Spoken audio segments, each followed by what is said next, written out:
5:30 ആയിട്ടുള്ളൂ. അപ്പത്തേനും എന്തൊരു ഇരുട്ട് പോലെയായി. മഞ്ഞൊക്കെ ഏകദേശം ഒക്കെ പോയി. കണ്ട അലിഞ്ഞ് ഈ ഒരവസ്ഥയിൽ എത്തിയിട്ടുണ്ട്. ഇത് കണ്ട അവിടെ ഇവിടെയും പാണ്ട് പിടിച്ച പോലെ. പിന്നെ നമുക്ക് നോമ്പിൻ്റെ പരിപാടിയിലേക്ക് തിരിക്കാം. പിന്നെ എന്തോരം പണി നടക്കണം.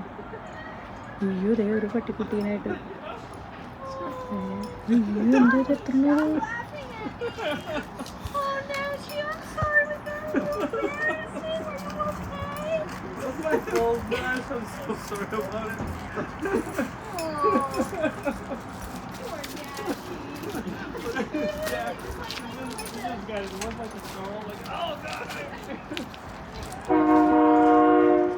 ഇവിടെ അമേരിക്കയിൽ ഒന്നാമത്തെ നോമ്പ് ബുധനാഴ്ചയായിരുന്നു കേട്ടോ. അപ്പോൾ അതിൻ്റെ പാചകങ്ങളൊക്കെ നമുക്ക് കാണാം.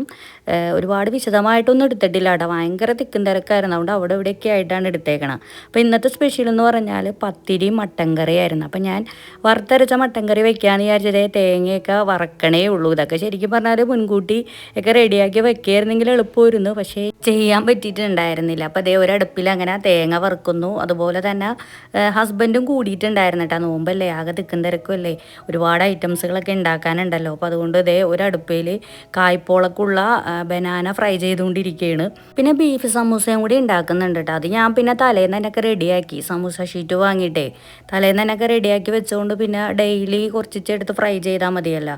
അതായിരിക്കും ഈസി. ഞാനത് എല്ലാ വർഷവും ചെയ്യാറുണ്ട്. അപ്പോൾ ഇത്തവണയും അത് തന്നെ റെഡിയാക്കി വെച്ചിട്ടുണ്ട്. പിന്നെ കുറച്ച് കട്ട്ലേറ്റും റെഡിയാക്കിയിട്ടുണ്ട്. പക്ഷേ ഇന്നെല്ലാം കൂടി എടുക്കണമൊന്നുമില്ല കേട്ടോ. ഇന്ന് സമൂസ മാത്രമേ എടുക്കണുള്ളൂ.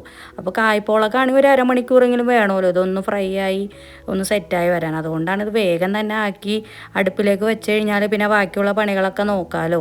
അങ്ങനെ ഞാനത് ഒക്കെ റെഡിയാക്കി ഒരു പാത്രത്തിലാക്കി വെച്ചിട്ടുണ്ടെങ്കിൽ അതൊരു പാനിലേക്ക് വെച്ചിട്ട് കഴിഞ്ഞ് കഴിഞ്ഞാൽ പിന്നെ അത് അവിടെ ഇരുന്ന് അങ്ങോട്ട് വെന്ത് വന്നോളും.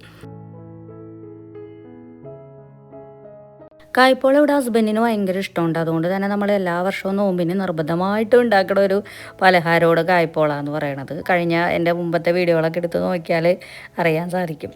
അങ്ങനെ കായ്പോള അവിടെ സെറ്റായിക്കൊണ്ടിരിക്കുകയാണ്. ഇനി നമുക്ക് സമൂസ ഫ്രൈ ചെയ്യാനുണ്ട്, പിന്നെ ജ്യൂസ് അടിക്കാനുണ്ട്.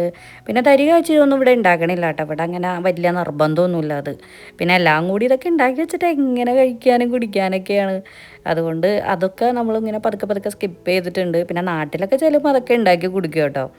അപ്പോൾ അതേ ഒരു അടുപ്പിൽ അങ്ങനെ പത്തിരി ചുട്ടുകൊണ്ടിരിക്കുകയാണ്, മട്ടൻ കറി ഉണ്ടാക്കിക്കൊണ്ടിരിക്കുകയാണ്. മട്ടൻ കറി പിന്നെ കുക്കറിലായതുകൊണ്ട് അത് വേഗം അങ്ങോട്ട് ഒക്കെ മസാലയൊക്കെ കൂടി കൂട്ടി റെഡിയാക്കി അങ്ങോട്ട് വെച്ച് കഴിഞ്ഞാൽ പിന്നെ അത് അങ്ങോട്ട് അവിടെ ഇരുന്ന് ആയിക്കോളും. അപ്പോൾ തേങ്ങയൊക്കെ ഞാനതേ വറുത്തരച്ചിട്ടുണ്ട്. ഇതിലേക്ക് കൂട്ടി മിക്സ് ചെയ്ത് അങ്ങനെ അതങ്ങോട്ട് അടുപ്പത്ത് റെഡി ആയിക്കൊണ്ടിരിക്കുകയാണ്. പത്തിരി ചുറ്റുകൊണ്ടിരിക്കുകയാണ്. പണികളൊക്കെ സ്പീഡിലാണ്. കൂടുതൽ വിശദമായിട്ടൊന്നും വീഡിയോ എടുക്കാൻ പറ്റണില്ല. എന്തൊരു തിരക്കായിരുന്നു. എൻ്റെ പണി ഫസ്റ്റത്തെ നോമ്പായതുകൊണ്ടേ നമുക്ക് ആകെ ഒരു അങ്കലാപ്പാണല്ലോ. സമയവും പണികളും ഒക്കെ കൂടി അങ്ങോട്ടും ഇങ്ങോട്ടും ഒരു കൺഫ്യൂഷനായിരിക്കും. അതുകൊണ്ട് വീഡിയോ എടുക്കാനൊന്നും മര്യാദക്ക് പറ്റിയിട്ടുണ്ടായിരുന്നില്ല. അങ്ങനെ അതിൻ്റെ ഇടയിൽ മാംഗോ ജ്യൂസും ഇവിടെ റെഡി ആയിട്ടുണ്ട്. പിന്നെ കുറച്ച് ഫ്രൂട്ട്സൊക്കെ കട്ട് ചെയ്യാനുണ്ടായിരുന്നു. അങ്ങനെ അതൊക്കെ അതിൻ്റെ ഇടയിൽ നടക്കുന്നുണ്ട് കേട്ടോ. അപ്പോൾ അതേ നോമ്പ് തുറക്കാനുള്ള ഒരുവിധപ്പെട്ട സാധനങ്ങളൊക്കെ ടേബിളിൽ സെറ്റായിട്ടുണ്ട്. അതേ കായ്പോള റെഡി ആയിട്ടുണ്ട്. പിന്നെ ഇപ്പോൾ ചായയും കൂടി തിളപ്പിച്ചാൽ മതി. പുറത്ത് നോക്കിക്കണ്ടേ 5:30 ഇവിടെ നോമ്പ് തുറക്കണത്. അപ്പോൾ അതുകൊണ്ട് ഇവിടെ ആ ഒരു ഇരുട്ട് ഇങ്ങനെ നിൽക്കണേണ്. അപ്പോൾ അതേ മഞ്ഞൊക്കെ കണ്ട് നമുക്കങ്ങനെ നോമ്പ് തുറക്കാം. അടിപൊളി വൈബ് അല്ലേ, നല്ല രസമുണ്ടായിരുന്നു. അങ്ങനെ ചായയും ഒക്കെ റെഡി ആയിട്ടുണ്ട്. പിന്നെ നോമ്പ് തുറയും എല്ലാം കഴിഞ്ഞു. പിന്നെ നിസ്കാരം ഓത്തും ഒക്കെ കഴിഞ്ഞ് ഒരുപാട് ലേറ്റ് ആയതിനു ശേഷം ഉണ്ടാകും പിന്നെ നമ്മൾ അടുത്ത ഫുഡ് കഴിക്കണത്. അപ്പോൾ അതേ അതിനുള്ള ചായയും പിന്നെ 2-3 മുട്ടയൊക്കെ ഞാനിങ്ങനെ പുഴുങ്ങി അതൊക്കെ എടുക്കുന്നുണ്ട്. അപ്പോൾ അതിൻ്റെ ഇടയിലാണെങ്കിൽ കിച്ചണാണെങ്കിൽ ആകെ ഇങ്ങനെ അലങ്കോലമായിട്ട് കിടക്കേണ്ട. അപ്പോൾ ഇതൊക്കെ കൂടി ഒന്ന് റെഡിയാക്കി വെച്ചിട്ട് വേണം ഫുള്ള് ക്ലീനിങ് ഒക്കെ നടത്താനായിട്ട്. ഇങ്ങനെ കിച്ചൺ കാണുമ്പോൾ തന്നെ ഭ്രാന്ത് കയറും അല്ലേ. അപ്പോൾ അതൊക്കെ ഒന്ന് ഒതുക്കി പാത്രങ്ങളൊക്കെ കഴുകി ഒക്കെ സെറ്റാക്കിയാലാണ് ഒരു സമാധാനമാവുള്ളൂ. അപ്പോൾ ഇതൊക്കെയാണ് നമ്മുടെ റമദാൻ 1 വിശേഷങ്ങൾ. ഒരുപാട് പാചകങ്ങളൊക്കെ ഉണ്ടായിരുന്നു. വീഡിയോ എടുക്കാൻ ഭയങ്കര പാടാണ്. ഡെയിലി വീഡിയോ ഇടണമെന്നൊക്കെ ആയിരുന്നു ആഗ്രഹം. പക്ഷേ അതൊന്നും നടക്കില്ല. ഇതിന് മുമ്പൊക്കെ നാട്ടിൽ വെച്ചിട്ടൊക്കെ ഞാൻ ഇട്ടിട്ടുണ്ട് കേട്ടോ ഡെയിലി വീഡിയോ. പക്ഷേ അതൊക്കെ ഭയങ്കര പാടാണെന്നേ. അപ്പോൾ അതുപോലെ തന്നെ ആഴ്ചയിൽ 3 വീഡിയോ എന്നുള്ള രീതിയിലാണ് ഇനിയും ഞാൻ ഇടുള്ളൂ. അപ്പോൾ പുതിയ നോമ്പിൻ്റെ വിശേഷങ്ങളും കാഴ്ചകളൊക്കെ ആയിട്ട് നമുക്കിനി അടുത്ത വീഡിയോയിൽ കാണാം. അതുവരേക്കും എല്ലാവർക്കും ബൈ ബൈ.